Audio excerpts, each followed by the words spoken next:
So I'm Chris Hazley. I'm facilitating tonight, filling in for Amy Travelers, who, along with a number of our regular attendees, is not feeling well tonight and are not here, as you can see. So kind of a quiet crowd tonight, but just want to thank everyone for coming out, including our presenters, Owen and Mel, who's here presenting on the Sailing Center. So I guess without further ado, I'll give the floor over to Owen to talk about the community kayak and paddle park. Yeah, so I like to keep it really brief and try and get as much conversation and feedback as we can for these. So for those who may not know who we are, our mission is to promote the long-term and responsible use of the lake by providing educational and recreation opportunities for everybody in the community. And that, manifests itself in a number of different ways by offering rental to anybody who wants to paddle or kayak or sail, things like floating classrooms. So we do STEM education for kids in the Burlington School District, and programs for people with disabilities, and we've made national news for our work in breaking down the kind of cultural, racial, and ethnic barriers around access to our programs. And we've won national awards. So that's we've become at this point one of the most diverse community sailing centers in the country as a result of that work. And what I'm here to talk about tonight is something we used to offer in the city of Burlington that we haven't been able to offer the past few years, and we want to bring that back to our community. So years ago, before the Moran Frame project, we used to be located over near the old Moran plant.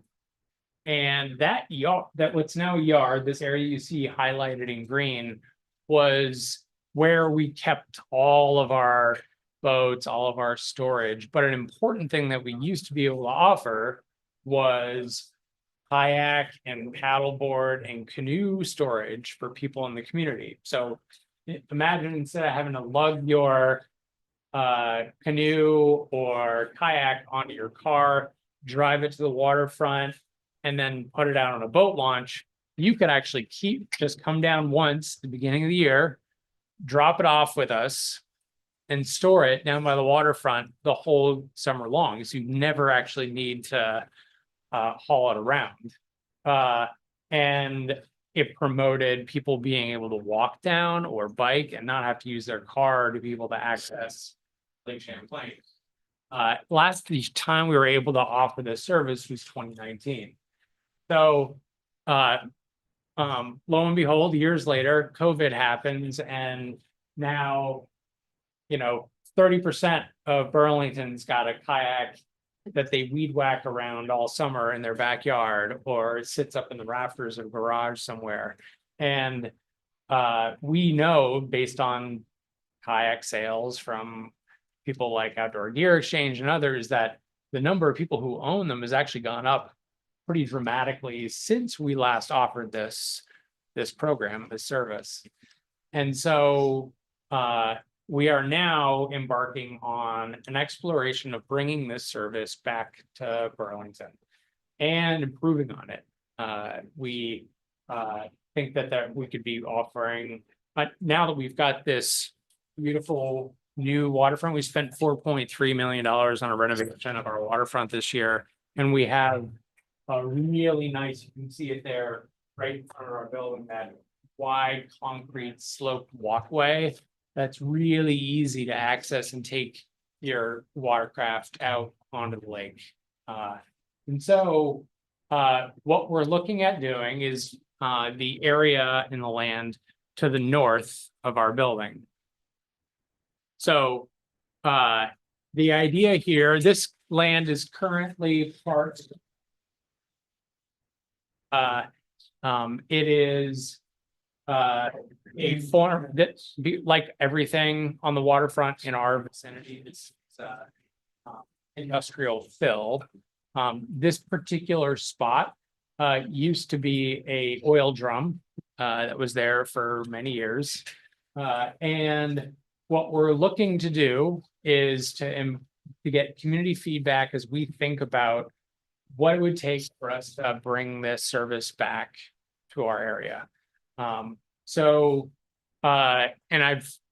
we're working with friend Freeman on a rendering of it, but if you can imagine, and this gives you a good perspective that kind of the area that we're looking at is nearly identical to the size of where we used to have over here on the north side of the Moran plant. So what we're looking to do is to get feedback from our community. We presented at wards 4 and 7. We presented at Ward 2 NPA. And in a few weeks, we're actually holding a series of public forums, inviting people down to our building to get feedback from the community for people we haven't connected with yet so far. So from a process standpoint, this, property is the city of Burlington's. We would be embarking on an exploration of leasing this land from the city. We currently lease our own property, the land that our building sits on, from the city as well. So we would be essentially looking to expand on that lease. This is zoned as an urban reserve, so we'd be undergoing rezoning process exploration with the city of Burlington as well for this particular plot of that urban reserve. Work that's currently underway, we have a series of grad students from the Rubenstein School doing a ecological study of the property. It is a portion of that land is a wetland. It was classed as a class 2 wetland about 50 years ago, but we're going to be looking at identifying whether that classification has remained accurate. Those are findings that we'll find out actually later this week. The other thing that we'll be doing as part of this process is paying for an environmental hazard study to understand what's in the soil there, and whether this is something that we'd have to be taking this soil away, and really getting a good sense of what it would take to be able to bring this back. This would not be a paved over area. It would be impervious. It would just be a crushed rock that would be put into that space. And it would be a fenced enclosed yard, but because it's set back, the area that we're looking at, because it is set back from the bike path, it wouldn't actually really even be seen from the only place where you'd actually see any of the fence line would be in the yard looking north. You wouldn't see it from the lake, and you wouldn't see it from the actual bike path itself.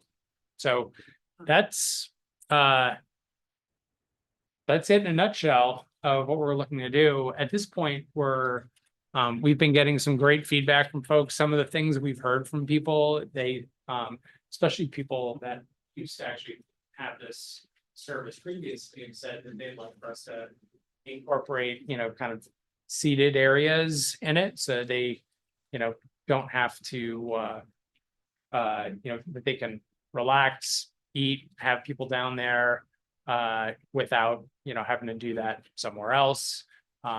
We've had people ask us about incorporating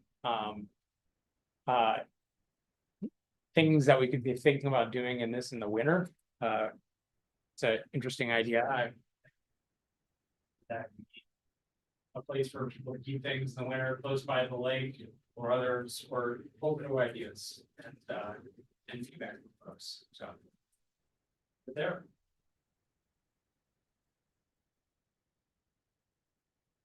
Thank you so much, Owen, for that. I, as a downtown resident, said, love the idea. Yeah, I like to kayak, and living downtown, not having a garage kind of poses a challenge on where to keep the kayak. So having a spot to downtown and just be able to walk down and get out on the lake, come back in, put the kayak away, and then head back home would be, I think, a wonderful service for a lot of folks, particularly those who are downtown and within walking distance. One of the other bits of feedback that we got from one of the NPA meetings was to provide a pickup service as well. So that way, it actually makes it easy to just at the beginning of the season go pick up kayaks with the Yeah. units and then just take it down ourselves. Yeah, make it that much easier. What about like a kayak share? Like people who have their kayaks there, if they like rent them out, I'll share a lot style thing. That's. Yeah, we have a fleet ourselves of 30 kayaks, 20 paddle boards and 10 canoes that we actually rent for Okay. $17 an hour. Oh, $16 an hour. Yeah, so that's a service that's currently available, but I mean, your friend's got a kayak down there, you know, you can always just call them up. Yeah. Any further questions for Owen? I'm just wondering about, you said it's on like an old oil drum, like what are the plans for remediation for making sure that place, that area is safe? Yeah, well, that's step one is knowing. So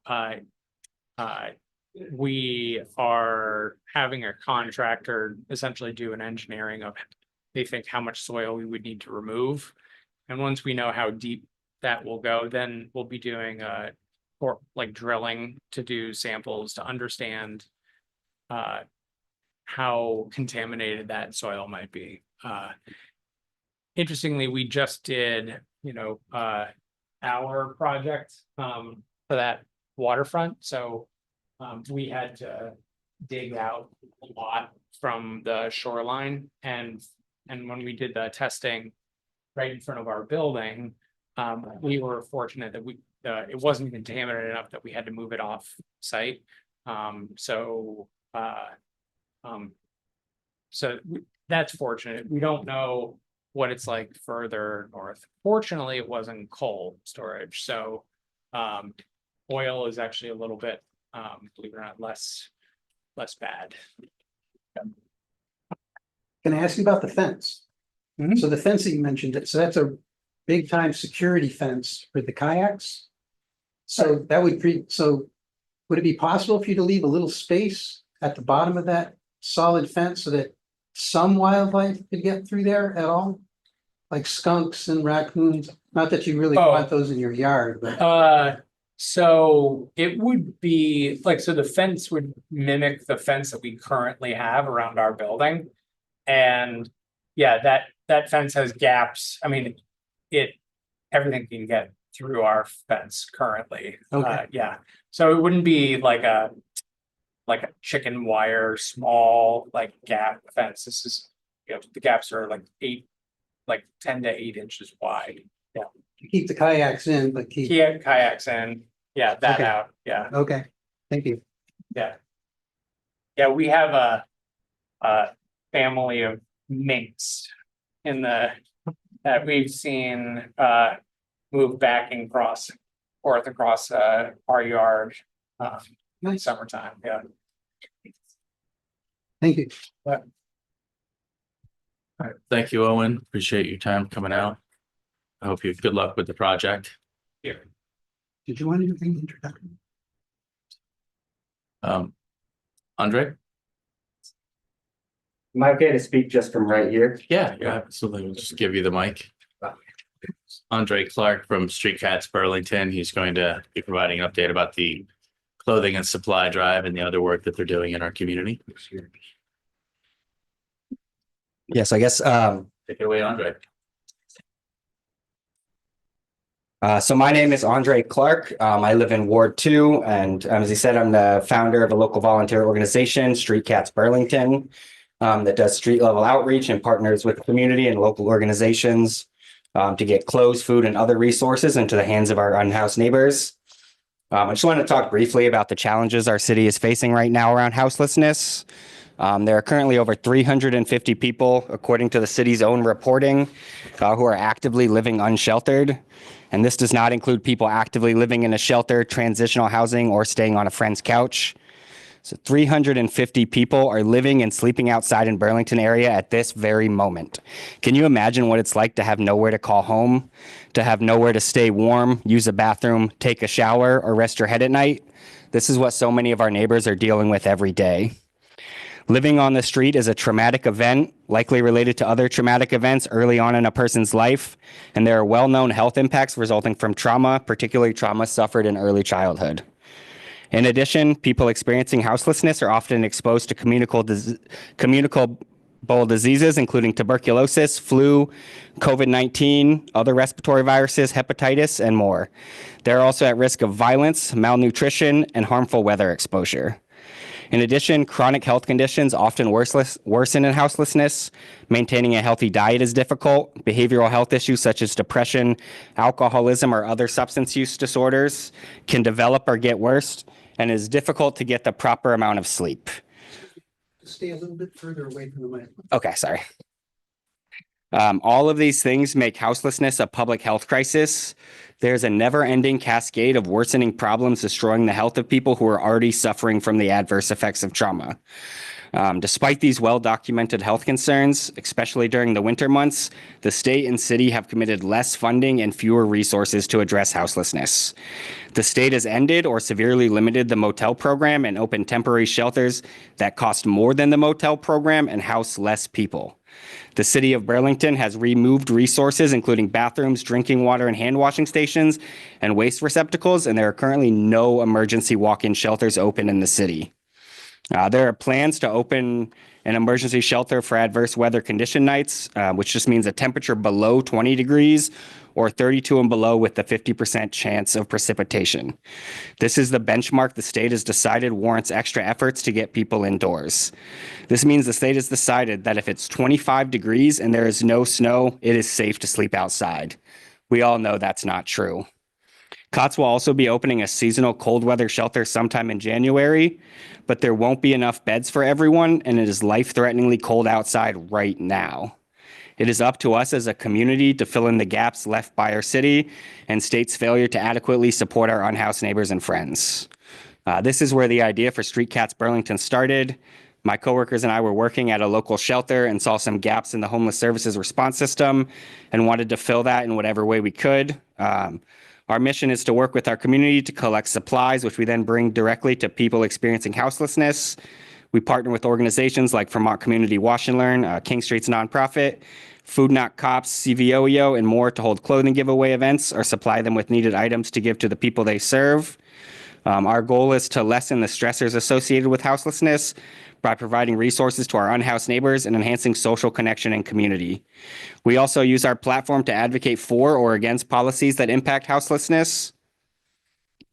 And our hope is to take a public health approach to addressing the housing crisis with a focus on the public health benefits associated with social connection and a strong community.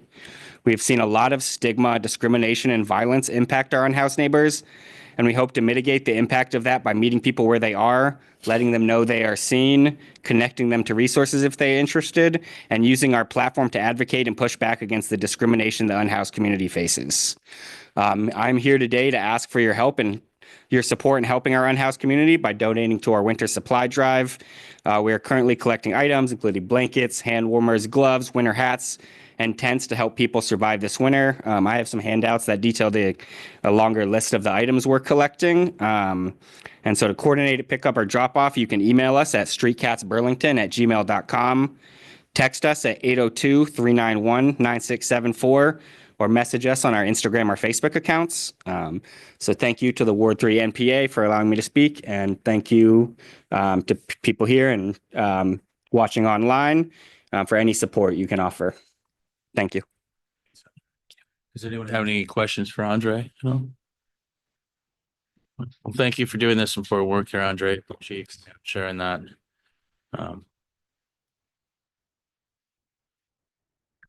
I just wanted to say that what is happening right now is really unforgivable.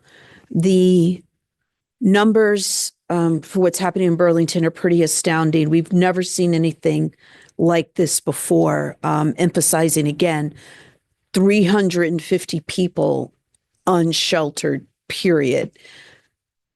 And when people hear that figure, including the mayor recently reviewed a conversation that she had with the governor, had a meeting where he really fully didn't understand the numbers that the city was dealing with.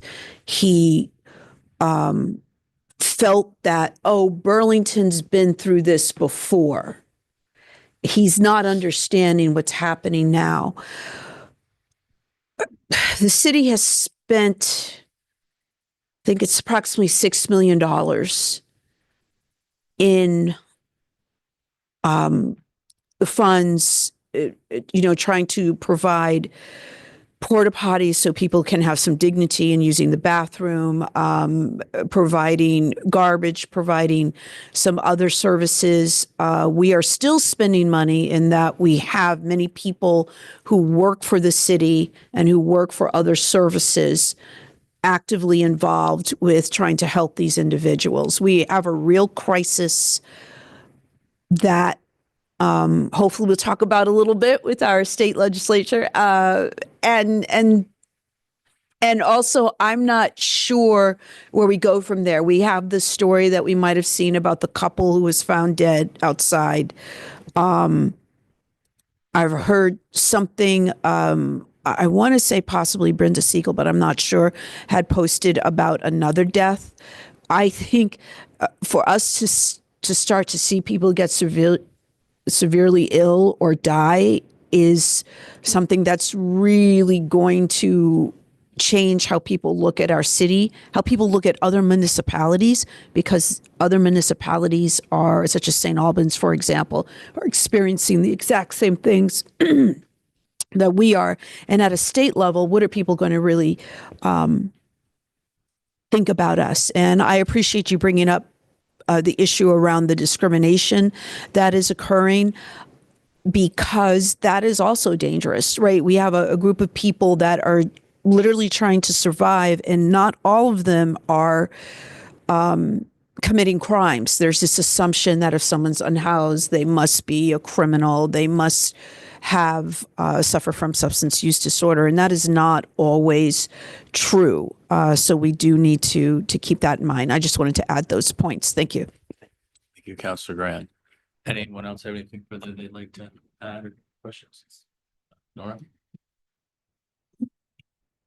I just wanted to add that on December 21st, I believe it is this year, whatever the winter solstice day, the longest night of the year, COTS will be having a candlelight vigil for those who have passed away, who were also unhoused, and it's happening on Church Street from 5 to 6 p.m. if that is something anyone is interested in. And isn't COTS also doing a toy drive as well? Yes. So currently COTS is accepting new unused holiday gifts for clients, and you can drop them off at 95 North Avenue or reach out to the communications director, Rebecca Mott, at Rebecca with a K, M at cotsonline.org. Excellent. Question about the vigil. Is there going to be like personalized memoirs at all? So like during the opioid awareness day, there was like pictures of people we've lost. I didn't know if that was similar or how. Definitely, yes. So people will be sharing, as part of the vigil, will be sharing in memory of those we have lost. If you wish to speak at the vigil, just reach out to Rebecca as well. Questions further? All right, well, thank you. So we're actually running a little bit ahead of schedule here by about 5 minutes. So without further ado, I'll turn it over to Representative Jewel Kerwinski. Madam Speaker, thank you for coming. Oh, thanks for having me. Hi, everyone. My name, sorry. A little bit of a larger crowd, but we've heard from a number of folks that there's a little bit of a holiday bug going around. So Yeah. Well, and what you're hearing, just so you know, I'm not contagious. This is sinus related. But yes, I hope everyone's hanging in there through this, the winter weather and what kind of colds they bring. So it's nice to be here. So like I said, I'm Jill Krowinski. I represent the Old North End in downtown Burlington. That's Chittenden 16, along with Kate Logan. And we are at the point in time where we're preparing for the legislative session. So today we had an all-member briefing, getting an update on the state revenue forecast, an update on housing and education finance.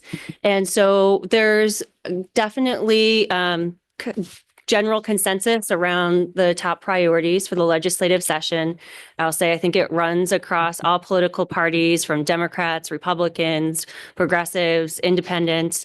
Obviously, one of our biggest factors is around education funding and public education. We want to make sure our kids are getting the best education possible at a price that we can afford. We know that the rates have been going up, and that's been really difficult on families. And so that is our top priority this session. We also need to do more. Housing is always a top priority for everyone, no matter what year it is. We've invested a lot of money into different programs around housing, from first-time home buyers for new Americans, or for those that are unhoused in our GA program. Last legislative session, we committed over $50 million into different programs to help those who are unhoused, and to get programs going to help expand our shelter program, and grants to organizations who do work to help connect people to services. We have had a study going on over the summer about how we can modernize our GA program. I think that ever since COVID, it's been scrappy. We've been just like budget to budget, trying to figure it out, investing a lot of money into the program. It's not sustainable. And I think everyone can agree that staying in a hotel is not the right venue for a family. And so we need to build more shelter capacity and more affordable housing at all different levels. And so a lot of work around housing will happen. We're also looking at our healthcare system. As some of you may have seen in the news, there was a report out about our hospital system, making suggestions on how to right-size the system, not closing down hospitals, but trying to find a regional approach and what services different hospitals deliver. That report came out very controversial, lots of responses from the different hospitals across the state. And so the Green Mountain Care Board and the Agency of Human Services are doing a lot of work together on that. That is one of many topics that will come up around healthcare this next legislative session. Another topic is around public safety. Last legislative session, we invested a lot of money in the judicial system to help with the backlog that's occurred. And the governor just recently appointed 3 judges that we budgeted to help in this region with the backlog. So that is something we're going to be watching closely to see how that impacts the backlog, and how much we can catch up on that progress, on what we need to get through. We also passed a retail theft and auto theft bill. I think in the public safety realm, we're going to be doing a lot of oversight and checking to see, did the laws or investments that we passed, are they making a difference? Are we seeing the outcomes that we were hoping for? And so that is going to be on the public safety front. And then we have flood recovery and resiliency. Now, in Burlington, the Intervale was impacted by the flooding. Other communities across the state were devastated. And it was so hard coming back a year after the floods from last year for this year to have it happen again has just been really difficult for some communities, really small communities across the state. So we have a lot of work to do in terms of what we can do to provide technical support. Vermont is, I think, one of only 2 states that doesn't have county government in the country. And that makes it really hard when we're working with the federal government to receive funds, because everything is set up to go through county government, and that's just been difficult for us. So we have a lot of smaller towns that need technical assistance. So we were looking at, should we do something around regional or county government, and not saying let's go create county government, but can we do something that's more regional to help facilitate some more access to services around the state? And of course, we did a lot of work last legislative session around climate resiliency, and we'll continue to do that work this session, and ensuring that the laws that we passed last year are getting implemented and starting to move forward. So those are the 5 high-level things. Again, public education and ed finance, housing, healthcare, public safety, flood recovery, and climate resiliency. I think, coming into this next session, we are also thinking about the impact of what a Trump administration will mean for Vermont. I think I get the most frequent call I get is around our migrant workers and concerns about them. And we've passed legislation in the past that I think provides some protection, but we're definitely concerned and looking into what we need to do around that, and other issues that have come up. Also, I think we're going to see a loss in funding from the federal government, and we receive a lot of support, especially for healthcare services. And so that's another place where just part of our governing next session will be how we work with the federal government and what changes are coming down, how it will impact us, and do we need to be proactive and protect more, or are we going to have to be reactive somehow? And so that's going to be another big aspect of the legislative session. So that's a high level overview. I'm happy to take questions. Anybody have any questions from Andre? I'm just wondering why you think that shelters are better than a motel program. As somebody who was homeless as a kid or houseless as a kid, staying in a hotel was probably the best situation I was in. It's better than a car. It's better than a congregate shelter. There's a place to shower, a place to go to the bathroom, and like privacy for you and your family. And it's probably one of the only places I was able to feel safe. I totally understand that scenario. The point I'm making and what I heard about is that some of the hotels that were providing shelter did not provide adequate shelter. And so there were some serious health conditions in some of the hotels. There were also some safety and security issues where people didn't feel safe where they were staying. And so I think my point and my value is that what we're providing should be healthy and safe. And that wasn't always the case. And there wasn't consistent services available because they were so scattered, and depending on what your zip code was or where you were, you got completely different services. And that's really difficult. So I think when we come back this legislative session, our Human Services Committee is going to be laser focused on how we can create a program that reflects what our current needs are and how we can make sure that there are services connected with it, again, that it's safe and that it's healthy, and how we do that in a tight budget environment, just because we have invested a lot of money. It's not sustainable. But we have to do right and make sure that we have a program that is sustainable and that supports people and provides a pathway to long-term housing. Questions? Thank you. I have a question actually. With the flooding and all the constant seeming of this coming up over and over, is there a plan in action of any kind to potentially revisit the flood maps? Oh, yes. That's a great question. I'm going to have to look into that and get back to you, because I think that has come up, but I don't know. Let me get your information and get back to you. Let me check with my chair, because we did some work on that, but we haven't talked about it, but we've been at the 10,000 foot level preparing for session. So let's talk about that. And if I could get your contact information, that would be great. Or did you have a question? Oh. Anybody else? Councilor Grant, we'll circle back with you. I had a couple of things, one that I don't really expect an answer on, but just more or less something we need to be thinking about.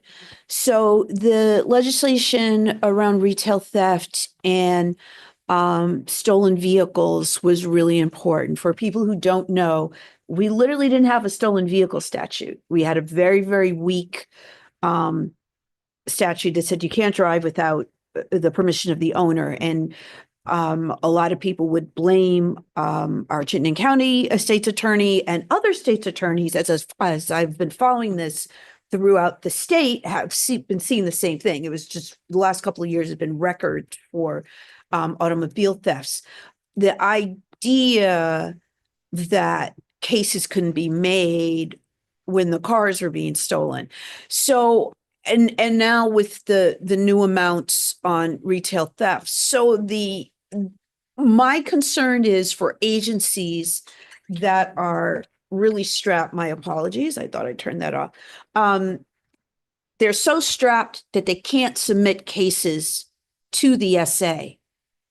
And that's a real problem. How is the legislature going to account for that? Because this idea that these laws might not be working based on the cases submitted won't necessarily be correct. So I just wanted to bring that to your attention as someone who is asked to look into things for constituents. Yeah. Only to find out that cases never went to the SA. Yeah. So that's just a real issue. I definitely hear what you're saying about the concerns of the housing at the motels. I think what is frustrating a lot of people is that we have known some of those issues for a while, as well as the cost of the motel rooms, which quite frankly kept a lot of them in business during COVID. There should have been negotiations going on. There should have been standards previously set, and there weren't. What is the legislature going to do? What kind of communication will you have with the governor's office to say we have to have a plan? Because I do believe, sadly, that as we are now seeing these temperature, I mean, I couldn't even walk a block and a half, and I'm like, ooh, right? We know we have families with children, right? So what happens when people start dying? So there has to be some sort of plan and to kind of haphazard throw up shelters that are literally costing more than the motel program. That doesn't sit well with property taxpayers and in terms of what we're giving the city. But I want to thank you for what you said, and you know, hopefully you can go back. And I want to thank you for listening to me when we talked on election day. I was very, very upset about the continued use of the term Burlington's problem, because what is happening here is not just Burlington's problem, St. Albans, Brattleboro, Rutland. And this idea that Burlington shouldn't receive help because it's Burlington's problem, and to hear that from our legislators in our area was deeply concerning. So I apologize if I think I used the word enraged or something like that, because I was like, why would you have a public safety meeting with constituents and keep dismissing Burlington's problem? But thank you. So for your first point about auto and retail theft, we will be taking extensive testimony when we return in January to make sure that the laws are working as they intended. And our chair of Judiciary, Representative Martin Lone, we actually sat down with the police chief, and I wasn't with him when he sat down with the state's attorney, but we are doing our work to make sure that we're bringing everyone to the table to kind of look under the hood and say, is this having the intention that it did and the outcomes? And if not, then we need to change some of it. We need to tweak it. So we will be having that conversation when we return in January. And so I will take your feedback back to our chair. As for hotel negotiations, this was a huge point of contention with the administration when we were working on the budget 2 years ago. So during COVID, the federal government was paying for these hotel rooms, and then it shifted, and we said we can't transition this fast and just cut the program off. So we tried to bridge it, and the bridging was extremely expensive and difficult. And one of the points that we were making with the administration is you have the authority to negotiate with these hotels and have contracts for the amount for the standards, the whole thing. And this was a place where we just kept on hitting a wall with the administration. And finally, after hearings and after so many different points of pressure and asking for them to be more proactive with this, because they weren't doing it, we actually put it into law to say you have the authority to do it. And then when we weren't seeing the results that we needed, we actually put in a base amount to say like, or this is what you have to charge for. Like, so this has been a point of tension with us. And we continue to work on it. And I think this session, as we modernize the program, I hope that some of those challenges will go away in what we pass. But you know, I could talk for hours with you and show you like that has been such a problem, because they did have the authority. And then we were explicit to say, you have the authority, but we're just going to be clear that you have it. And then when we didn't see results, we're like, okay, so now we're going to even micromanage this more with putting in certain amounts. And so, again, our Human Services Committee will be diving into that. And I hope all of you will join us and be part of that discussion as we do that work. And I will say, in terms of the Burlington, so let me back up. Our House Burlington representatives we've been holding regular town halls, and you attended the one on public safety. And so some of the questions are, what is the state responsible for, and what are towns and cities responsible for? And so there are things that we are responsible for to making sure that our court system has the staff and resources that they need. We're responsible for training. We support training, making sure that there is a criminal justice reform. Like, we play a certain role. I think one role where I heard feedback on is, what is the role with state government with helping to recruit police in this state and helping with retention? That's not really something that we have been involved with. And I have mixed responses when I go around the state about what every town needs when it comes to their police department. So, for example, over the summer, I was down in Brattleboro meeting with their local police chief, and they are doing great with recruitment right now. And so I was like, please, what is the secret? I feel that there needs to be standards at the state level. Yeah. Mm-hmm. We don't have a strategic plan for recruitment or retention.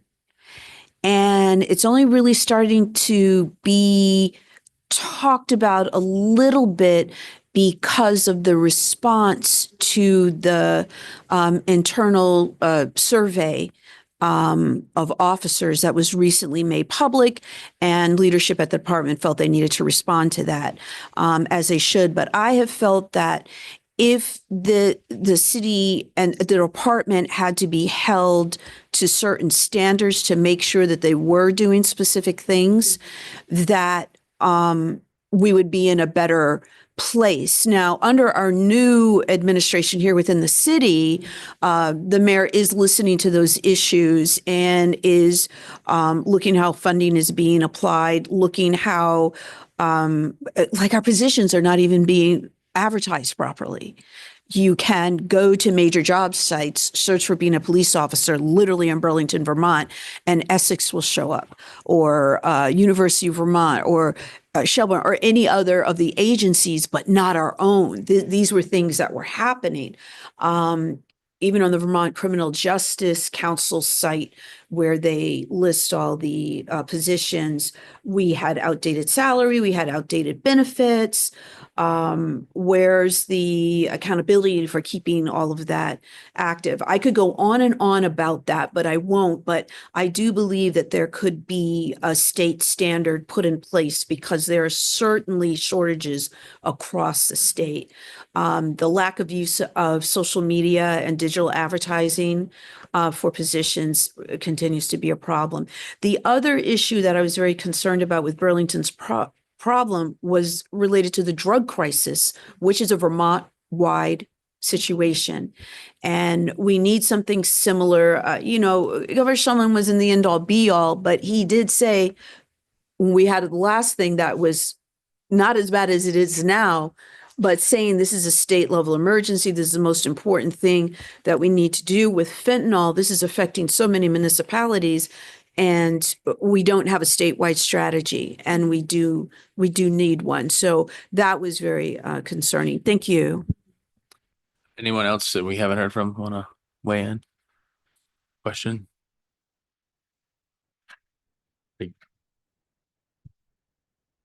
Yeah, I have just like a couple random points in advocacy. I think part of the problem with the police in Burlington, this is a response to you, is like a lack of internal accountability. I've talked I worked with somebody who was she was going to be an officer, and she went to Stowe because she said everybody knows that the culture in Burlington is toxic and it's not a workspace you want to be in.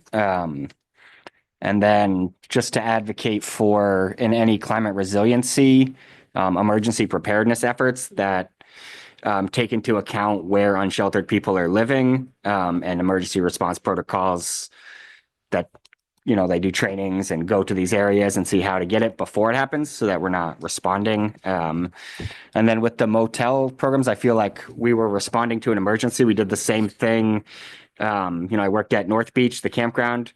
We rented all of these campers when we could have purchased all of the campers for less money.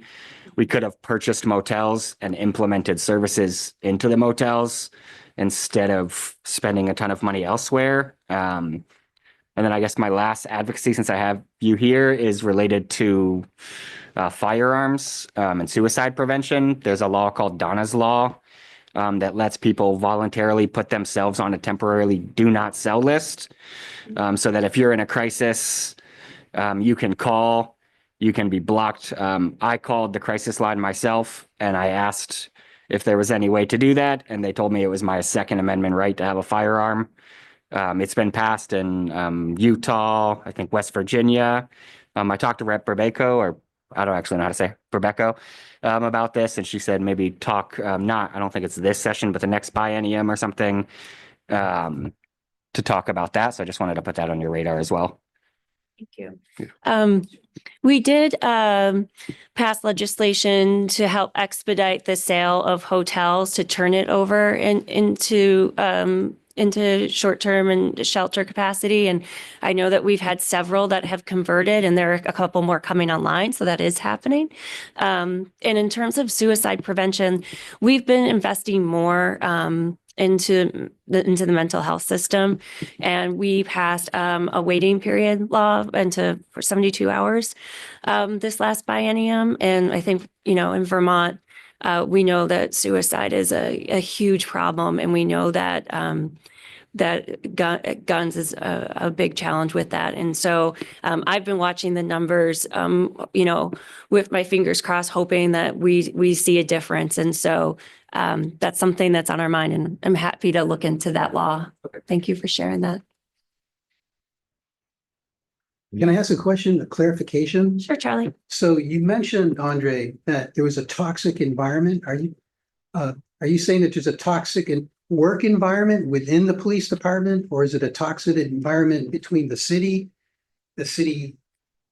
administrators and the police department, or a toxic public attitude towards, what do you mean by toxic?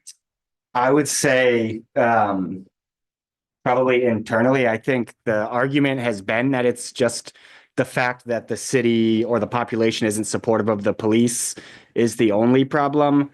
And the department has refused to see what are we doing internally that's contributing to this. So is it possible that, the lack of support from this at the city level is contributing to it? Absolutely. But there needs to be more look at what is the workplace like? What is the culture like there? I don't have any strong data to support this, but I watched a public safety meeting with the chief, and he refused to take accountability for any of the problems. Spoke about HR, the reasons people weren't working there, to a broad public audience, which I'm not sure is legal. And I think that's something to really consider as we move forward. Thank you. Any other further questions from anyone? I'm just, I'll go with Zach and then we'll circle back to you, Charlie. I'm wondering with the school budget and the increase in property taxes for the past few years and what is projected to happen this year.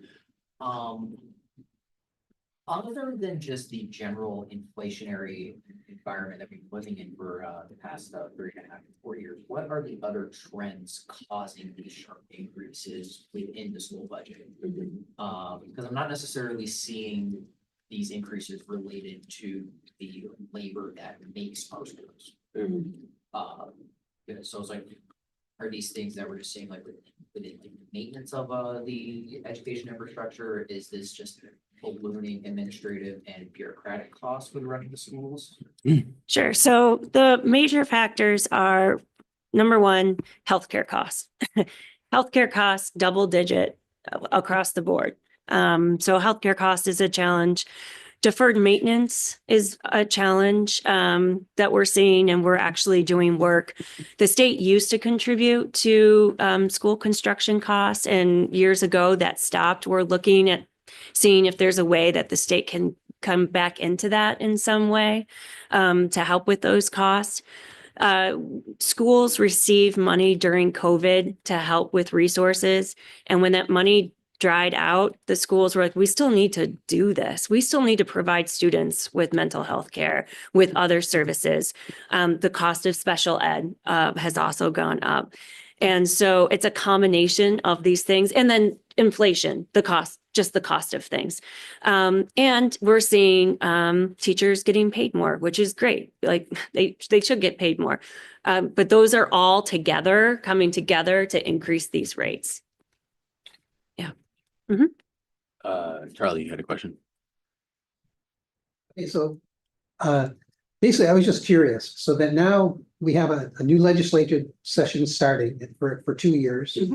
And so I'm wondering what your level of enthusiasm is going forward, because here at the NPAs over the years, we've heard a lot of state representatives say that they were more frustrated with the current governor than past governors because of the fact that apparently the current governor doesn't get as involved in discussion of issues or whatever at the committee level or whatever.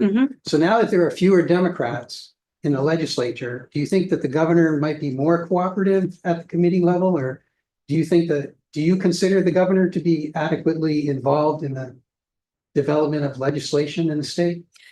So yes, so over the past several years, there has been a tension between the legislature and the administration over certain issues. Yes, of course, there are bills and policies that we agree on and we work on together. And then we have a group of bills where we're looking for feedback. We're trying to be collaborative, and we either thought that the administration was too extreme on a point, or they weren't showing up until the very end providing information.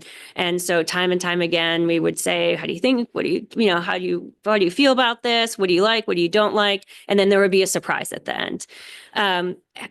Now we're in session. Now we're in a session. Our numbers in the House are back to what they typically are. Last legislative session, having 104 Democrats, that was unheard of. That had never happened before. First time in history. So now we've come back to numbers that we're typically at, with Republicans in the 50s and the Dems in high 80s, low 90s. So this isn't new. We've legislated together in this environment. And I truly hope that the governor is going to show up, because we don't have a veto-proof majority anymore, and we're going to have to work together to get tough things done. And I'll tell you, the conversation around education, when people vote on the floor, they're voting for their local school district. It's not by party. And so my concern with this is that as soon as we start putting ideas on the table, people are gonna be like, oh, no. This is going to impact our district this way or that way. And I've been saying this with all my colleagues, no matter what party they are, that we're going to have to come in wearing our statewide hats if we're really going to do change together. And we need the administration with us. My conversations with the different parties in the House have been really good. And I've asked for a meeting with the governor and waiting to get that meeting. And that's going to be my ask is, can you be at the table with us to do it? And so I'm hearing overtones that he's saying that he will, and I hope that happens. Thank you.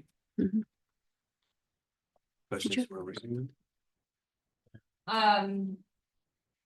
No, no, honestly, I'm gonna kind of stay out of it because I'm here on behalf of like Yes, Vito. sir. But as a constituent, I would reach out directly to you. You know where to find me. Yeah, I know where to find you. No, no. I don't want to put you in. You know, I saw you though, multiple hats. Yeah, it's true. I'll put on one of my other hats as a marketplace commissioner, and I live right around the corner here in Patagonia here in downtown, so it's right the epicenter of everything. I think what we're seeing is, as you probably know, the intersection of a number of very big issues all coming together, and it's Yeah. like someone said to me the other day, what do housing and education have in common? I don't know, housing. And I'm hearing, folks are having problems getting, teachers, getting doctors because of the housing piece. And when I look around what's going on, here in our community here in Burlington, at the folks who are struggling the most and who are most in need of services, they seem like they're least likely to get that. And the sense I'm getting is just that at the end of the day, we just simply don't have enough bed capacity for folks who are struggling with like substance use and mental health conditions to get the treatment that they need. And that there's a very limited number of providers here in the state. And out of those limited providers, only one actually takes Medicaid.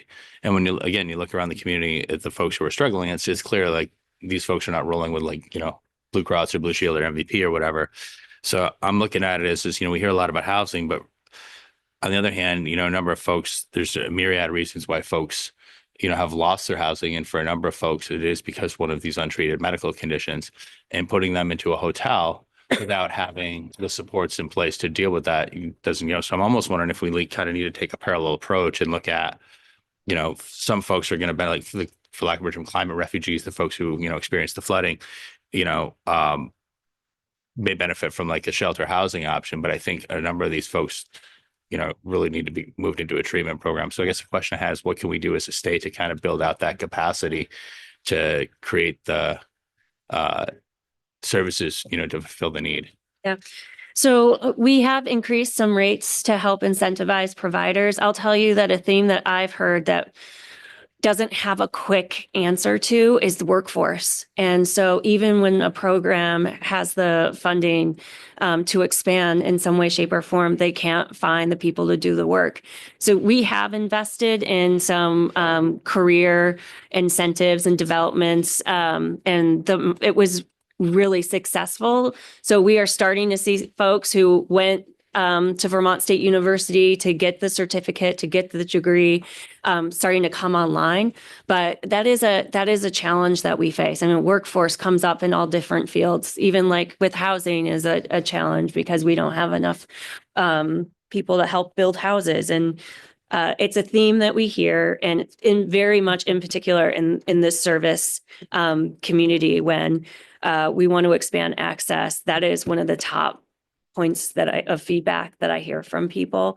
And so we need to continue to look at, are there other ways, again, with limited resources that we can continue to incentivize people to go into the fields? And that was part of the budget that we passed last time with HOP grants to help sort of bridge community providers with a grant to expand a position for another year or to give people raises for another year.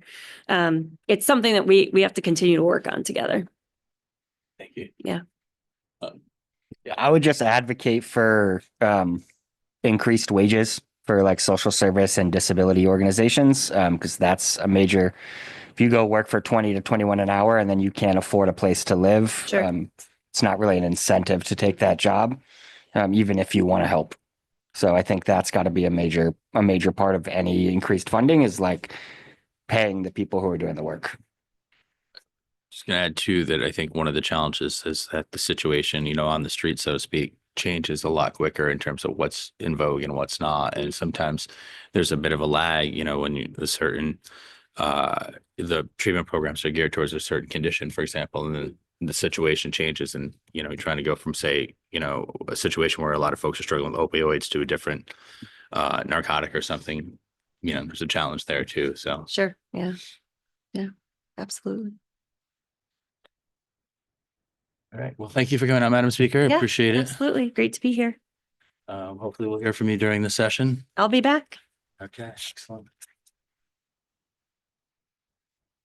All right, Councilor Grant, you're up.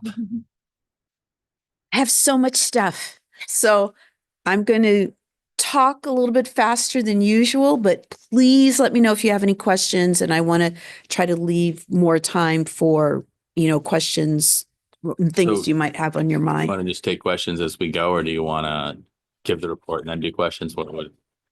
Open, Okay. kind of open. We'll play by ear. I'm going to start with some kind of quote unquote general city affairs items for people to be aware of. And then I'm going to go into some community safety items and updates. Speaking of the legislature, at our second November meeting, November 18th or 19th, we had a report from the mayor about what the city's legislative priorities were going to be.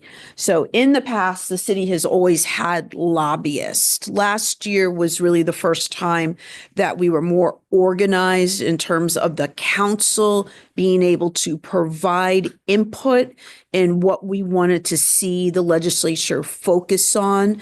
The before mentioned issues around retail theft amounts and better statutes for stealing cars were among some of the legislative goals, and also regularly receiving reporting back about what was being discussed. Were there bills coming to the floor? How were they moving along? Things like that. So based on the feedback of what we know already to be the top concerns in the city and feedback from counselors, this list was put together. First, housing emergency, providing more resources for acute mental health and substance use needs, properly fund the judicial and pretrial monitoring systems, appropriate state funding for critical water infrastructure, gun reform. And then there was a list of things, of initiatives of interest that we wanted to be monitoring.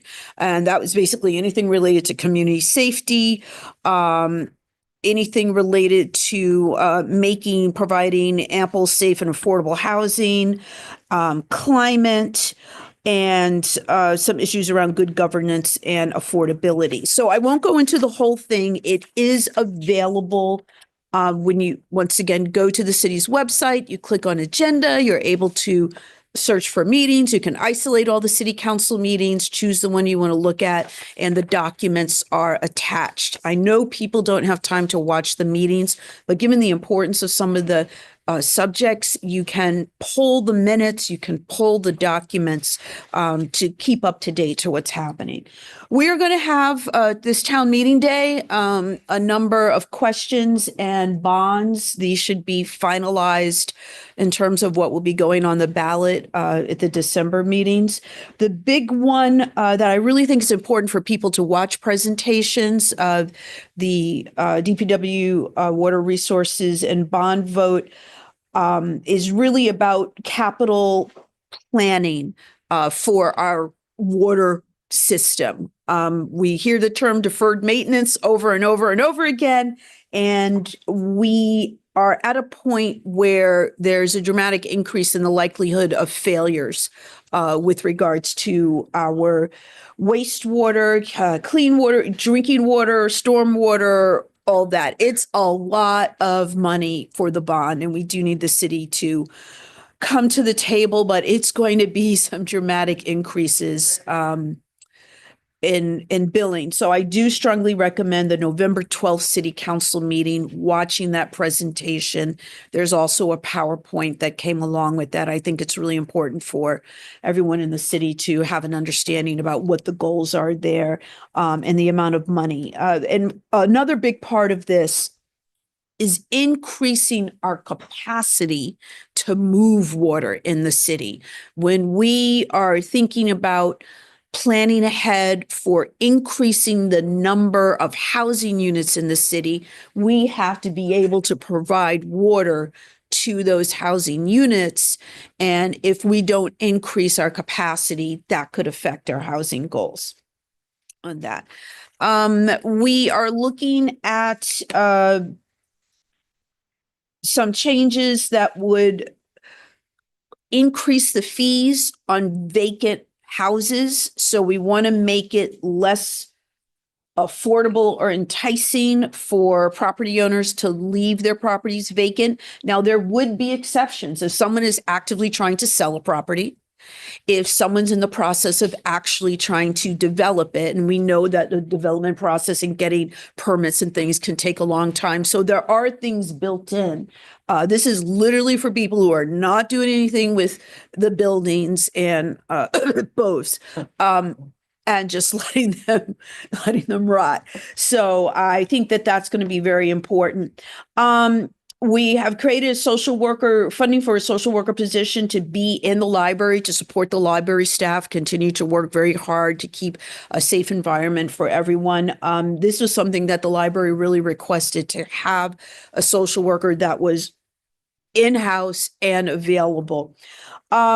There were a couple of really interesting presentations at the Public Safety Committee, which was on November 21st. Robin Joy and Monica Weber from the Crime Research Group, they are doing major studies across the state of Vermont. I mentioned it in the last meeting when I was trying to encourage people to watch it. And I'm really, now that we've had the presentation, super interesting, because what do we hear about all the time? Questions about bail. Why are people being held? What's going on when we talk about pretrial detention? Why isn't it happening more often? So there was a really top to bottom conversation about our Constitution, the rules we have in place as to when we can hold people, and then just a lot of access to data. They gave us links to reports that they have created for the state, and they're continuing to work on various studies for the state, really looking at how cases are and are not moving through our court system. But what was great about these links to these various reports is that they were interactive. You could click on a lot of things to look at Chittenden County, to look at different cities, to look at other counties and cities. You could track things by race. You could track some things when you, some data is more valuable when you know the disposition of the cases. Sometimes when things are in process or they haven't fully been disposed, that information isn't always helpful, because until you know the final outcome, you really can't say what's the value of knowing how many violations of conditions release an individual had. And we did talk about the VCRs, the violations of conditions of release. That's a really big issue in the city of Burlington. We have seen time and time again. So I really recommend that would be a meeting that people would watch. We also had a very good conversation about harm reduction. What does harm reduction mean? There is continues to be a lot of misunderstanding. I received an email from a business person who was like, no, I don't want money spent on harm reduction. And I was just shocked. We literally have this drug crisis that is driving the crime in the city, and we have to do things that get more people into recovery so that they're not out committing crimes. And that has to be part of the picture. We have this big picture of resources in a system.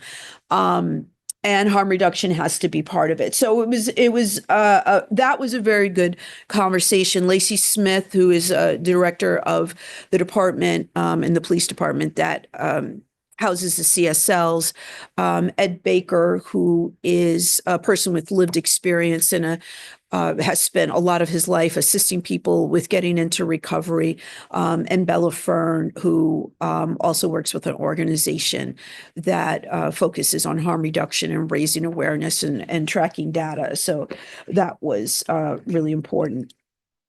One of the things the mayor would like to try to get on the ballot, and we'll know for sure in December, is the idea to have more flexibility with the public safety tax, which is currently funds that are raised for police and fire.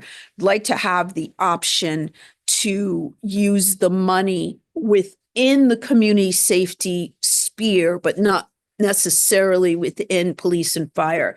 The common example that I'm using so that people can understand is we have park rangers who deal a lot with unhoused individuals, and they also deal with a lot of quality of life issues that fall under the community safety concerns that people have in our community.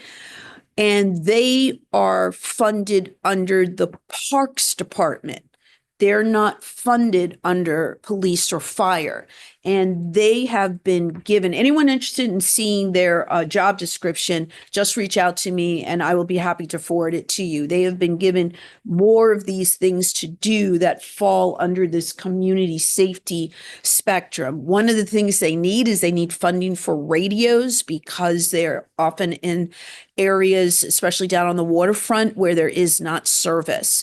So that's an example of needing to spend money on a community safety issue, but it is not funded directly through fire or police. So looking for that strategy. Let me see. Water, fees on vacant buildings. There was an update on the Great Streets Main Street project. And thanks to a lot of feedback from local businesses, asking DPW to get SD Ireland more engaged with the concerns that downtown businesses had. This month of December, is going to be really crucial to whether or not we have some of these businesses around next year. That's just a fact. They've taken heavy losses in terms of the retail theft, reduced traffic in some of the stores. We know we've lost stores. We are gaining some other stores, but we can't all be cannabis stores. I mean, I am pro legalization, but we have a lot in our downtown area. That's a whole other thing. I won't go on, but that is something that we need to be thinking about. So to not have our main intersection, Main Street and Winooski Avenue, tore up during this month is important. Now, the initial argument was this is a once in a generation project, but what we're going through is a once in a generation situation. So that was a big improvement. The last two things I'll say before, actually three things before taking questions. The issue of the internal environment within the police department is a real thing, has been brought up a number of times, and has not been adequately addressed by leadership. Morale issues were, when I started getting involved in public safety questions and public service back in 2019, it was well known that department had morale and huge turnover issues, and the data has been very clear about that. Go back to 2018, they hired 12, they lost 18. The internal survey, reading it through, there is a lot of things. So right up there with issues about community trust and community support, city council trust and support, mayoral support, right up there are issues with the chiefs. That is something that is real. That is something that we have to deal with in order to attract more people to work in this city.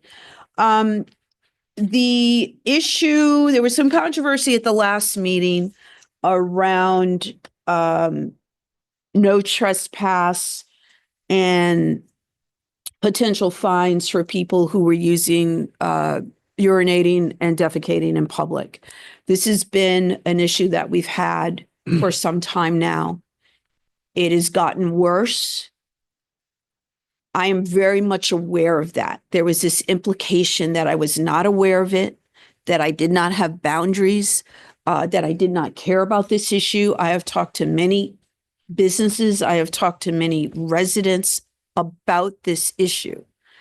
What I and others were trying to say is, one, our police department, due to staffing, is overloading. We are overloaded. We already have issues where trespass orders aren't being enforced. We already have issues where ordinances that we already have on the books aren't being enforced. We have no street crimes unit. We found that out in October of 2023. That has not changed. My point was to add something at this time that could not be enforced was not a solution. My concern that to add fines that are hundreds of dollars for people who have no money is not a solution. That does not bring accountability. If you're looking for people to be accountable for their behavior, charging them money, that giving them tickets, they're just going to rip up the ticket. They literally don't have money. And most importantly, they have no place to go. Once City Hall is closed, there isn't a 24/7 bathroom, public bathroom available downtown. And some councilors thought there were, and there aren't. I'm the Central District City Councilor, so I know they're not. So this was deeply concerning. Now, are we going to try to bully businesses to say you have to open up your bathrooms? No, because we know why they had to close them. And they had to close them because of the issues of the overdoses. So that's understandable. But we need more public bathrooms. We need a plan for that. And I think we need to look back at being strategic again about putting more porta potties out there. I think that is something we're going to have to go back to somehow. But then there's the issue of money. So I want to be clear on where I stood with that. It wasn't that I didn't care about the issue. I didn't understand the issue. I do, and I do. I was just saying that this is not a solution. The idea that we're just going to pass something that's not enforceable, that doesn't give accountability, doesn't change behaviors, that's not, to me, being truthful to people. I feel that way. I feel that's misleading people. And that's why I was also concerned about a contract with the police union for private security on Church Street. What we did last year was not what was proposed. What we did last year was using ARPA money from the federal government and donations from the Pomeroy family. And the idea was that local security, there would be some sort of external security, but a contract went to BPOA without the knowledge of the city council. That all came out in the meeting. I don't want to see any more scandals in this department. We have to protect this police department from any scandals. There was a major scandal with the private security contract with Riverwatch. And in January 23, the former Mayor Weinberger, posted on the website. Anybody want the link? I'll send it to you so you can read exactly what he said. He said that the contract was inappropriate. It was quote unquote problematic. It did not qualify as a special event. Within the contract for the police union, they are allowed to work special events, voluntary overtime at no cost to the city. It became a very different thing when you had a housing associate, an HOA for the condo association pay. People called it paying for protection. There was a feeling in other parts of the city that, oh, we're already paying a certain amount in property taxes. We expect to get a certain level of response. Why are people paying extra? It caused many problems. It didn't look good for the city. It didn't look good for the mayor's office, and it didn't look good for the department. That's where my concern came from. Because I've been involved in following all these community and public safety issues longer than current counselors, even some counselors who've been a counselor longer than I have, I've followed it more deeply. I'm more concerned. I'm like, do we want another scandal? Because I remember the scandal. I remember the lawsuits. I remember all the settlements. So that's where I'm coming from, because I know that if we are to get back the support that the department needs, we have to tread carefully on some decisions that we make. Thank you so much for listening to that, and I'm happy to answer any questions that people might have.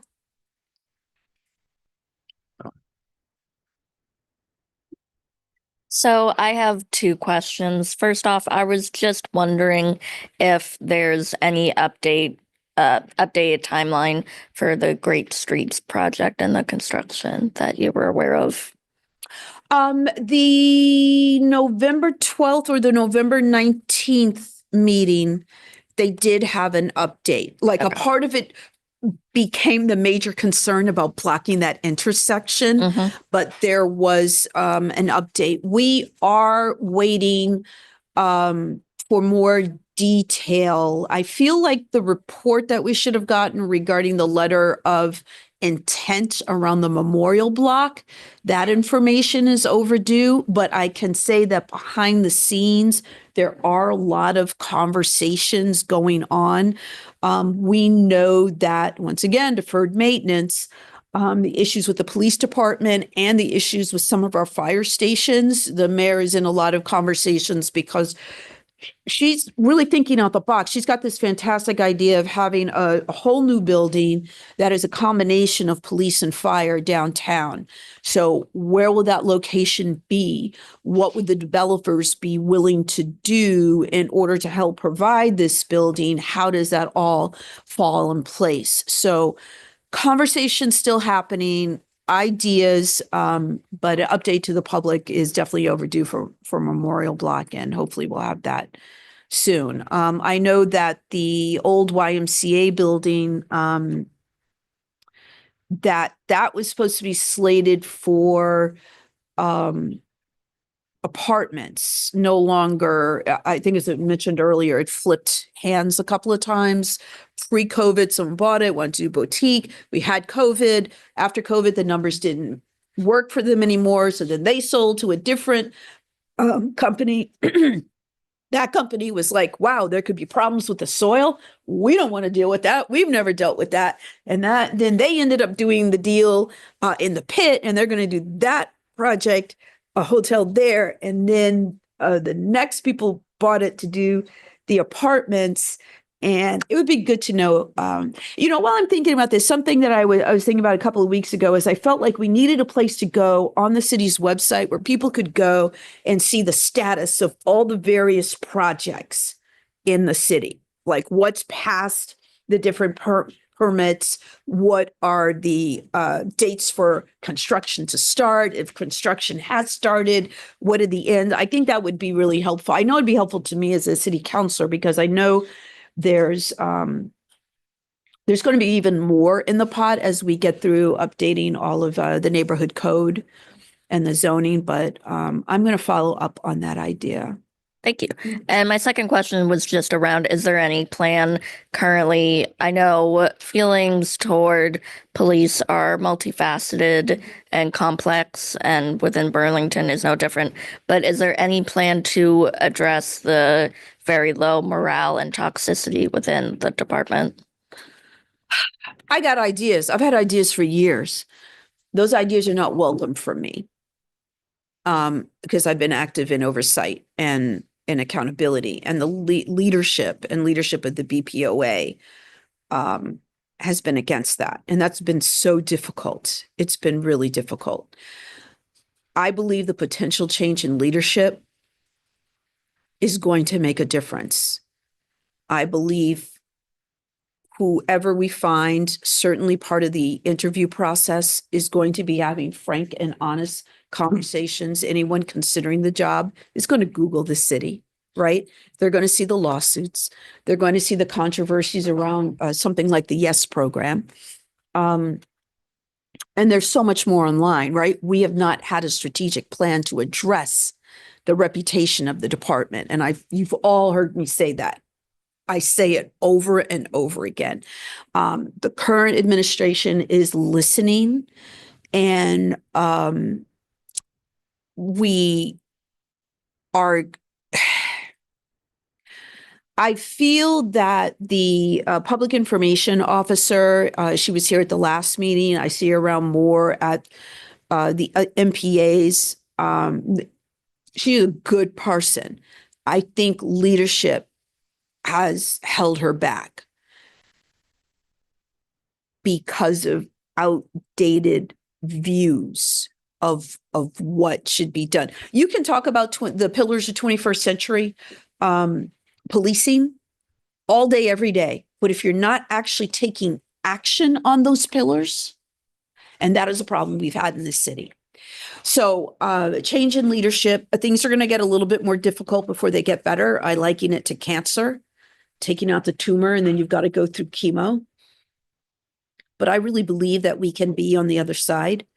I believe if we can address some of the internal issues, we might be able to get some people come back.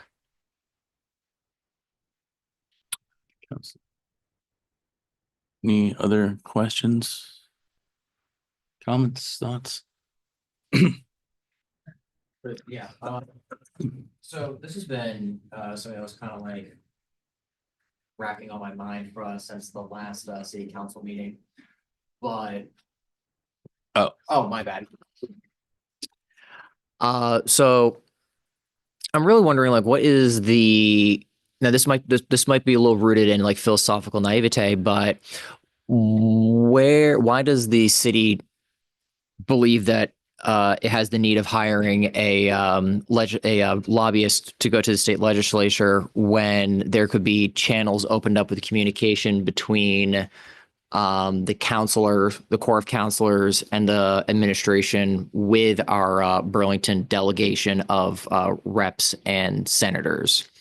Now, understanding our recent guest here being the speaker, she might be a lot more, her hands are going to be a lot more tied with different responsibilities, but looking at the other folks in our delegation, like, have those channels been opened up?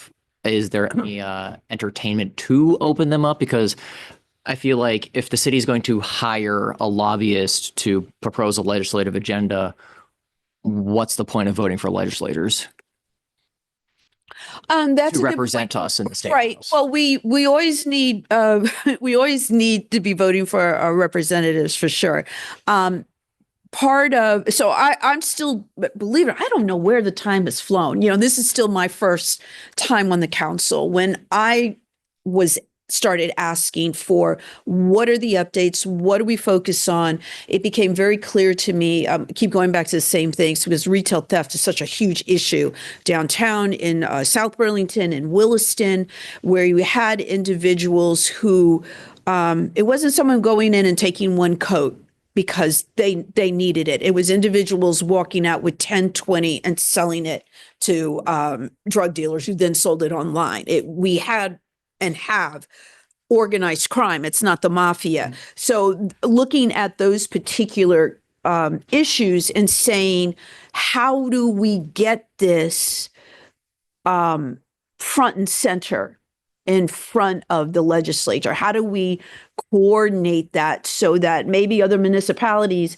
who don't have this problem understand how this affects the state of Vermont? You know, Burlington, we're the Queen City. And now, you know, Rutland, St. Albans, I'll say it again, Brattleboro, other parts, a lot of municipalities, this is happening. So I think it's about having someone who is there getting the ear of legislatures. Also, our representatives, especially within Chittenden County, weren't all on the same page. That was a huge issue. They were talking about different things. It was like of other towns and cities in Chittenden County were like, yeah, Burlington, whatever.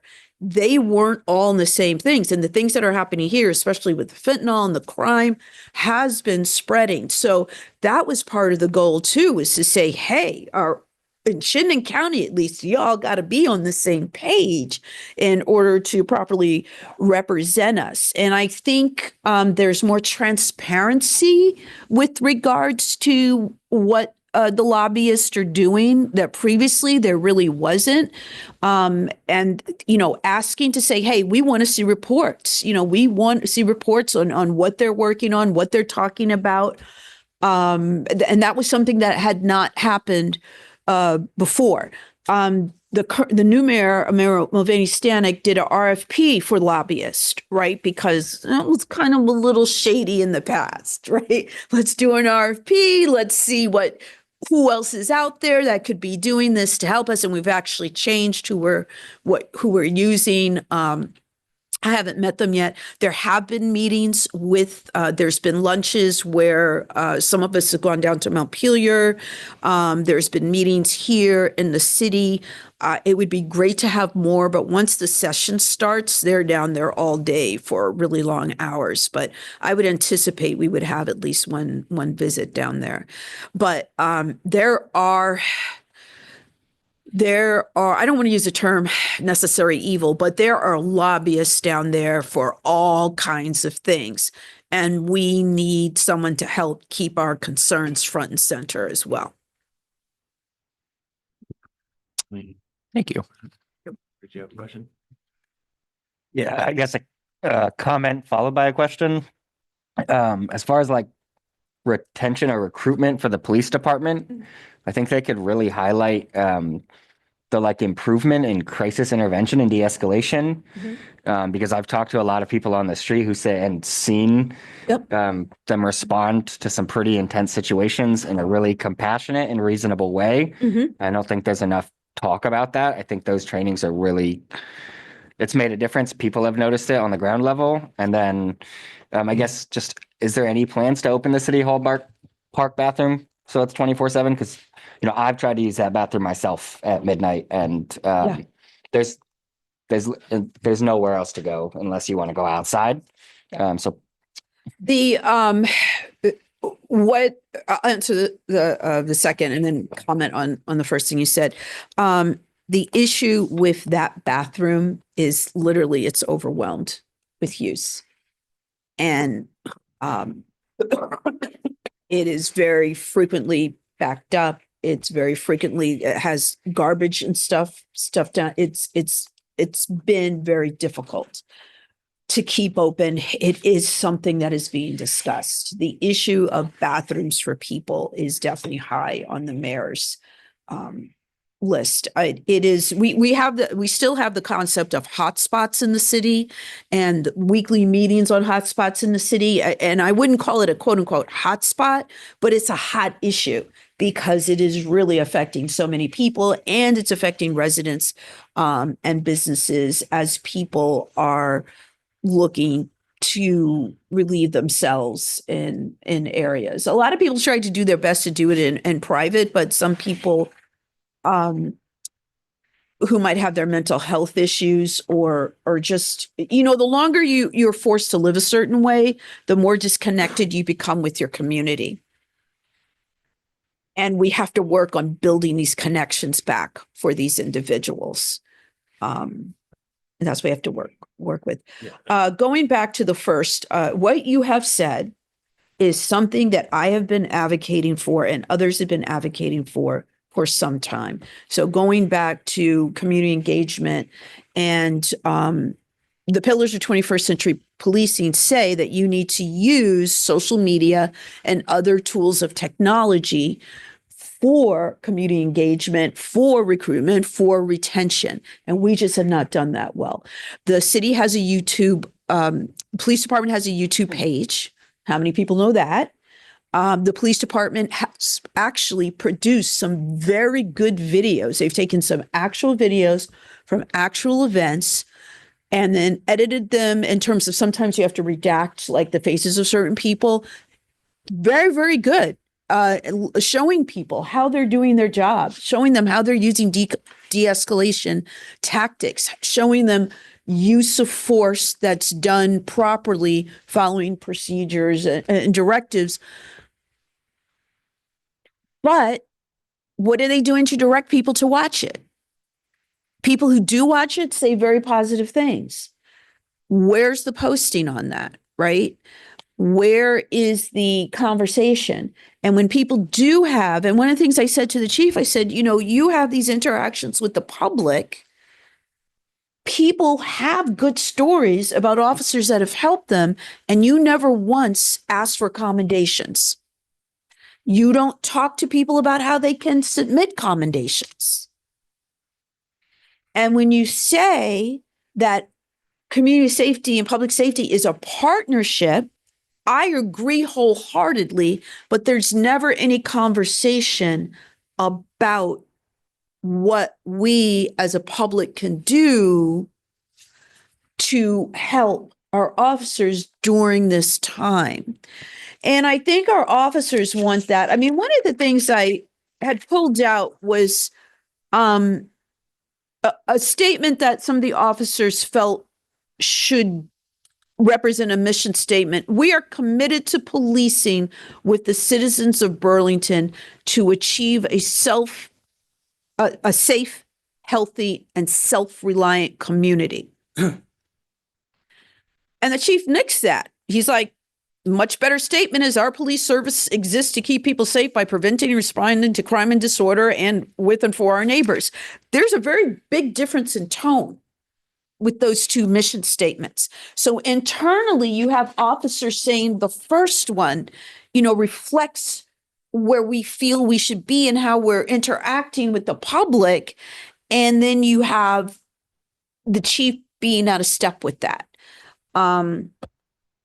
I asked for a copy of what was sent to VT Digger because they did a FOIA request. They wrote about what they saw, but I knew that there had to have been more. And some of the internal comments about the internal atmosphere, about the lack of support from their own leadership are very damning. And there is more we can do, but we have to have leadership that is willing to listen to people, willing to take ideas, even from their own officers with regards to that. But I would love to see more officers talk. I would love to see more officers relay some of their experiences. I would love to see more officers talk about what was your worst day? What was your best day? What is the one thing you wish Burlington residents knew, right? All of them have got to have had some kind of feedback with regards to those questions and some kind of, you know, stories or that would make a difference. I think people talking about a neighborhood watch, I actually think that's really important. Current police chief doesn't support that. You know, he stated that at our last NPA meeting. So do we look for other chiefs to support our idea where we can learn from them? Because other communities have neighborhood watches that are supported by their police department. So that would be one of the questions that I would want to be asked of anyone who could be a potential hire. You know, what do they think about that? Have they helped support something like that in the past? Would they be open to that? And I think the mayor is very, very transparent. That is very, very important to Mayor Mulvaney Stanek. So there will be a lot of opportunities for not only the various service providers in our city, but also for the public to give input. I think on the last search, there was actually really excellent public engagement that came up with a really great job description that I should dig up. It was just all ignored. It was ignored. Any other questions for Councilor Grant here? I just want to follow up on the comments about the trespassing. I think you're absolutely right. Like finding folks who have little to no resources to begin with doesn't make a lot of sense. But I think there does need to be accountability. And I think that's where, you know, volunteer hours may come in and to get folks in the community and to help with the social setting connections that you had mentioned as well. So. Yeah. I think the challenge here is I think a lot of folks recognize that, you know, substance use disorder is like a bona fide medical condition. But what I think a lot of folks fail to recognize is that with any medical condition, patients have a legal right to refuse treatment. And a number of them have. Right. And when you talk to folks here in the community, to your point, you know, there's some folks have this misperception that, you know, folks that are unhoused are engaging in criminality, and that's not the case. But the ones that are a small group of people that apparently are well known to law enforcement and are quote unquote service resistant. So kind of feel like if someone's got a medical condition that's driving their behavior, let's try to get them the help they need. And if they say, no, I don't want to go into medical treatment and get that help to deal with the issue, then in that case, well, maybe then they need to be referred to the correction system. Well, it depends. There's a medical condition. There's the way a body responds when someone has substance use disorder. And then there's the human condition, right? We have a lot of people, 350 people living in our streets, families who've been put out. And it is part of our human condition that we must eliminate waste from our bodies. So that is a really big part of this. Now, with regards to the last Public Safety Committee meeting, Chief LaChance was talking about, when we were talking about harm reduction, he kind of joined into that conversation because he talked about some of the individuals that you're seeing, because there are, and these same individuals are not only just in Burlington, they're going to Burlington, South Burlington and Williston as well. And what do we do? We're meeting people where they are, but nothing seems to be helping them. So that is part of the, or they can only, they're only willing to go so far, or they sometimes it's a willingness, sometimes there's really that lack of capacity. It just varies from person to person. I'm very loath to make general comments about all people, because we're really seeing people under a whole variety of circumstances that are affecting what they're doing. I think when we talk about saying, okay, we're going to go to the correction system, if they haven't violated laws, that won't be an option. Also, going back to our whole issue about pre-trial detention and what's in our Constitution and what our statutes are, we're not going to hold people for doing those things. We are not holding people for doing those things. I think we need to remember we're talking about a very specific folks here, and this is the group that is service resistant, that has in fact engaged in criminality and breaking of the law, and putting them back out on the streets. And I mean, it seems to reason if the behavior is being driven by an untreated medical condition, let's try to get them the help they need. Well, it goes back to, we lost Waterbury Hospital, wasn't the end all be all. We all know that that place had problems, but we never replaced it with a tier facility. When we look at the young man who had substantial mental health, I think it's schizophrenia, when he was unhoused in Burlington, he caused a lot of issues in the south end of the city. Vandalizing vehicles, causing a lot of damage, breaking windows of people's houses. People like, it's a crime wave, it's a crime wave. And I was like, that's not a crime wave. That is one individual with severe, untreated mental health issues. It's not a crime wave. And looking and following him, he never got the help he needed. He ended up being, because of all the vandalism, incarcerated, still not being properly treated. And you all may have read about this recently. He was given a cellmate. He should have never been given a cellmate. They were known that he had voices in his head that told him things to do. Even the other people in cells around them were notifying the corrections officials. These are things he is saying. We're concerned about this guy. And they put a cellmate, and he murdered his cellmate. Now, the family of the murdered cellmate, they've got a lawsuit, right? Because there was no treatment for this individual. So we had to be, corrections it might hold somebody temporarily, but ultimately, if the root causes of their issues are not addressed, they get back out and they're doing the same thing. So when we talk about an organization like Vermonters for Criminal Justice Reform, who are a group of people who say, okay, someone was doing crimes related to SUD, they're coming out, they're being released. Right now they're clean, and they're told part of their release is they've got to be showing up for recovery. I'm released today and my date to show up for recovery is in February. What the heck is going to happen between now and February? Which is why we need to fund organizations such as Vermonters for Criminal Justice Reform, because they're there to say, hey, we're going to help bridge this gap for you to keep you on the right path. It's one of the many conversations around, what can we, if we're really honest, what can we expect? We clearly need more police officers right now. I agree with that completely. But at the same time, we can't go back to thinking that only police can solve all the issues we have right now. Police have never been the ones in charge of solving the homeless crisis. Police have never, and they will tell you over and over again, they do not have the training for all the mental health all the incidents that involve mental health. I would hear that over and over again as a police commissioner.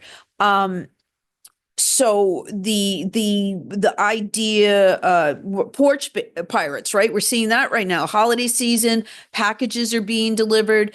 In our district, we would have issues with stolen packages more than the rest of the city over the years. The data is very clear. Now it's out of control, but we can't have an officer.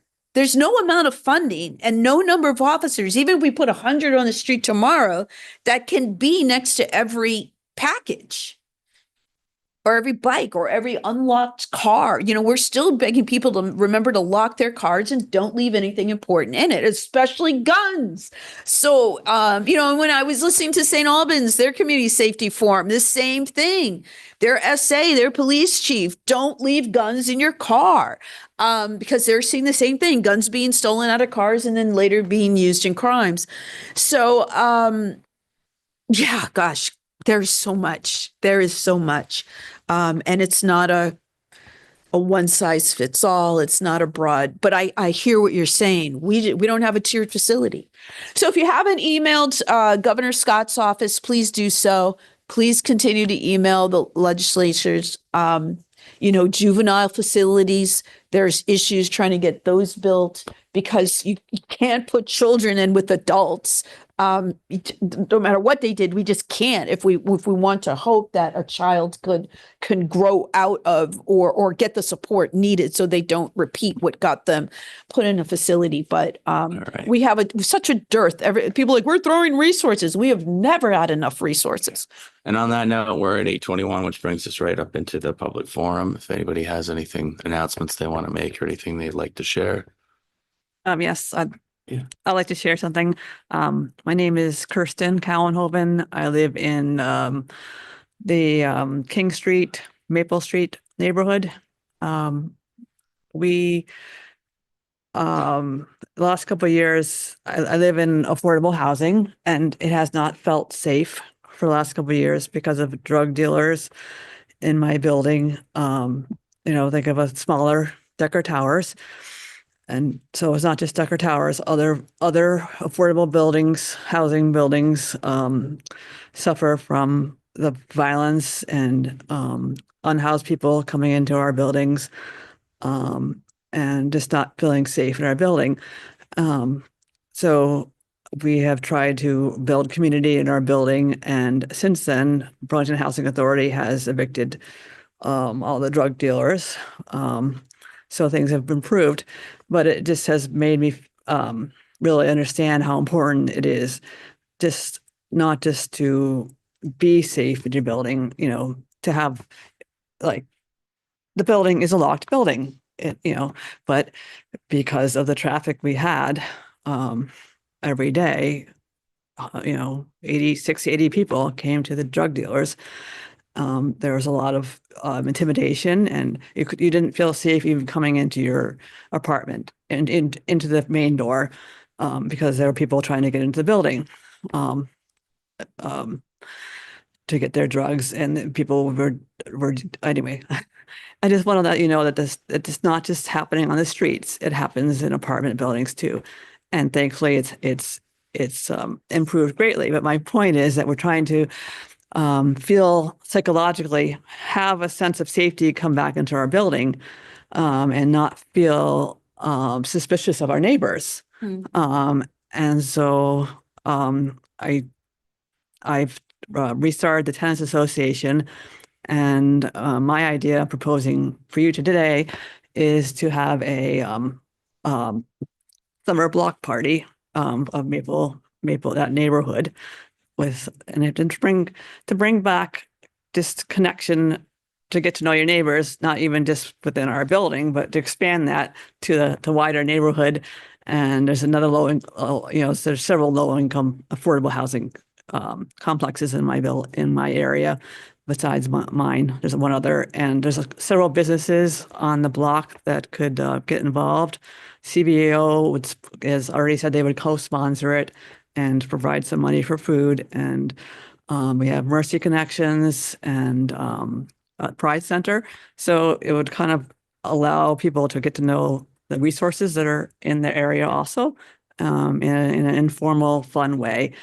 And I think it would benefit you as a way to have your mission more visible and to get more people involved in the NPA, and just learn more about what you do, and to get more involvement in that in my neighborhood, to this group. We would like that very much. This sounds like a great idea. Okay, thank you. Yeah. Yeah, thank you. A quick question. Do you have a community room in your building? Yes, and that's what we're working on too. We're working on making improvements to our community room. And we did get some money from Burlington Housing Authority, a budget for that. And we're trying to get more events going on, and yeah. And yeah. Thank you. Great, thank you. Thank you for sharing that. I'd love to give you my card and maybe Okay. have you email me, and Yeah. I can also We- talk to Joe Kane too, and we can, I would be glad to have you come sometime. I would Counselor love to Velo, do because that. we have regular community meetings also. Okay, great. We'll speak after the meeting. Okay. Just have a question for you. Is that part of the block incorporate King Street Laundry? Bye. Well, I mean, I have guess no it's sense of King direction. Street. Yeah. Yeah, yeah, Because yeah. I'm on the board and work for Vermont Community Washington. They're nonprofit, and we would probably love to be involved Okay. as well. Okay, I'll get your information too. Can you All right. send the sign-in sheet down when you have a second there? Thanks. I have a problem with stealing pens. That's the King Street Laundry. Okay. Yeah, I can give you. So we pass these just in case I don't. Sure, I will take one. Any other further questions or comments for public forum? Ready? I will move to adjourn the meeting. All in favor? We had a conversation, even though we didn't have a conversation. Yeah. A conversation. Felt like I. What? Okay. Yeah, well,